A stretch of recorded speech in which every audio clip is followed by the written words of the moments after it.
Do you know how to say very and not really in Japanese?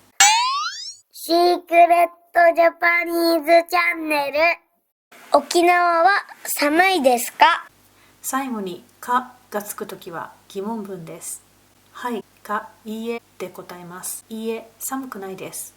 寒いはい形容詞です。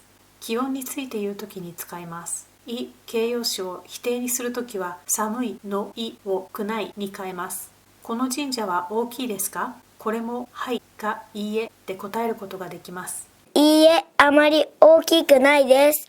大きいもい形容詞なので否定にするときは大きいのいをくないに変えます。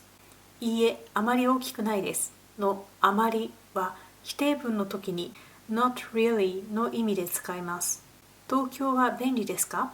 はい、とても便利です。便利はな形容詞です。否定にするときは便利にじゃないをつけます。はい、とても便利ですのとてもは肯定文の時に very の意味で使います。元気ですか？主語がないときは話している相手のことを聞いているときです。元気はな形容詞。否定にするときは元気にじゃないをつけます。元気ですか？あまり元気じゃないです。いいえを省略して答えた方が自然な会話になります。勉強は面白いですか？勉強は study の意味です。面白いは fun, interesting の意味があります。い形容詞です。